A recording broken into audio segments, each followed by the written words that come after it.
Hello everyone, I am Kollan Patra here in Calcutta. Very good evening to all of you. And today's my topic is Digital India. Actually, Digital India was started in our country in 215 by our beloved Prime Minister Narendra Damodar Das Modi. The main objective of this Digital India was initially made for paperless administration. The whole administration would be paperless. Why this is so?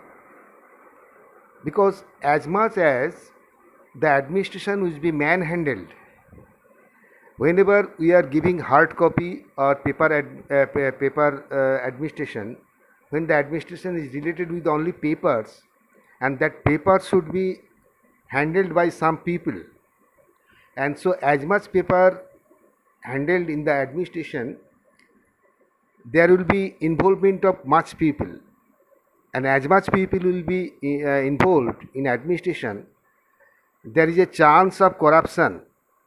And so the Digital India mainly focused on the paperless administration, or AMAT, and at the same time it was mainly launched for the improvement of the rural people, because the rural people are so deprived that they are not getting the improvement, they are not getting the civilization, the urban civilization, they are not getting the benefit of all the urban and city civilization. And for that reason, to cover all the villages or important villages of India, this digital India program was launched. Now village peoples are now very much familiar about internet, about mobile phone, and they can fill up their forms from village only. And now previously from village, for filling up a forms, a student has to come to city, and now it is not necessary. They are filling their forms from village also. And there are so much benefit of the Digital India, because previously whenever some money is sanctioned to some poor people or distressed people, it would come through BDO office, or there are so many office, panchayat office, and as much office there, as much office, through as much office the money would come, more people will be involved and handling that money. But now through the Digital India, money is directly transformed to their account. So manhandling is becoming less, and this is the main benefit of Digital India, and this is the main reason of reduction of corruption. So Digital India not only benefiting the rural peoples, it is mainly designed for the reduction of corruption all over our India. And you know, guys, that corruption is such a dangerous thing that it can make a honest people at any time corrupted, because there is no corruption, corrupted, and honesty both are related. Nobody in this world can be honest, because their honesty is being purchased. Now that is another point. And so we know that the Digital India, through the Digital India platform, if the Digital India platform would not be there during this COVID situation, all the school, college would be completely stopped. And now through the Digital India, at least students are getting their study, learning, online education, and everything was possible due to the digital platform. And if it would not launch in 2015, Then in COVID situation, the situation was too much terrible for student also, because online education system would not be possible.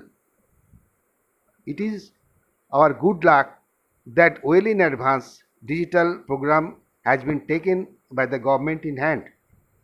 So there are maximum benefit. I think that yes, it is.